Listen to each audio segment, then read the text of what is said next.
Superstar junior NTR की upcoming film देवरा इस साल की one of the most anticipated film है और इस फिल्म का रिलीज हुआ पहला गाना द फियर अच्छा खासा हाइप बना रहा है। इस गाने को 65 मिलियन व्यूज मिले हैं और 1 मिलियन लाइक्स मिले हैं, तो ये गाना अच्छी खासी ग्लोबल अपील ले रहा है। इस गाने से एनटीआर का कमांडिंग अंदाज साफ साफ दिखाई दे रहा है। वैसे इससे फिल्म के कैरेक्टर्स और स्टोरी की डेप्थ पता चलती है। अब कहानी की बात कर ही रहे हैं हम, तो इंटरेस्टिंग बात तो यहाँ पर ये है कि इस फिल्म में जूनियर एनटीआर 2 अवतार निभाने वाले हैं, जिसमें से एक का नाम होगा देवा और दूसरा का होगा वर। पर इस कहानी में एक सीक्रेट भी है, वो ये है कि इन दोनों कैरेक्टर्स को अलग अलग तौर पे प्ले नहीं किया जाएगा। जी हाँ, बिल्कुल सही सुना आपने। मतलब एनटीआर का एक कैरेक्टर अलग लुक और अलग स्टाइल में नजर आएगा फर्स्ट हाफ में, और सेकेंड हाफ में उनका दूसरा कैरेक्टर आएगा। ऐसा शायद नहीं होने वाला है। एनटीआर डुअल और स्प्लिट पर्सनालिटी में हमें नजर आ सकते हैं। इसे डिसोसिएटिव आइडेंटिटी डिसऑर्डर भी कहा जाता है। अगर आसान भाषा में आपको समझाए तो इसका मतलब ये होता है कि ये एक तरह की मेंटल डिसऑर्डर है, मतलब कि ये मेंटल हेल्थ से जुड़ा टॉपिक है। डिसोसिएटिव आइडेंटिटी डिसऑर्डर यानी कि डीआईडी वाले लोगों की 2 या फिर 2 से ज्यादा अलग अलग पहचान होती है। ये पर्सनालिटी अलग अलग टाइम पर अपने बिहेवियर को कंट्रोल करती है।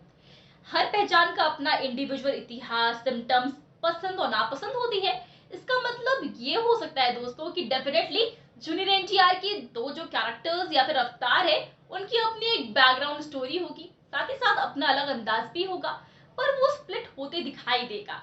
जैसे कि हमने भूल भुलैया में विद्या बालन को देखा था। मतलब इंसान एक ही होता है, बस उसके अंदर 2 अलग अलग लोग बसे होते हैं।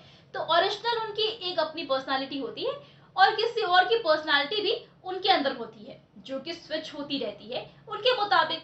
ऐसा ही हुआ था मंजुलिका के केस में। तो एनटीआर के कैरेक्टर के साथ भी ऐसा कुछ देखने को मिल सकता है, ऐसा बताया जा रहा है।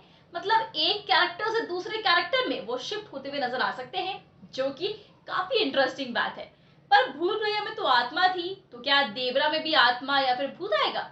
अरे नहीं नहीं, ऐसा बिल्कुल भी नहीं होगा। वो तो एक हॉरर कॉमेडी फिल्म थी और ये एक एक्शन फिल्म है, तो भूत आत्मा वाला मामला यहाँ पर कहाँ से होगा? पर ऐसा डिसऑर्डर उन्हीं लोगों के केस में होता है जिनके बचपन में इमोशनली या फिर फिजिकली किसी बात ने उन पर बहुत बड़ा अटैक किया हो।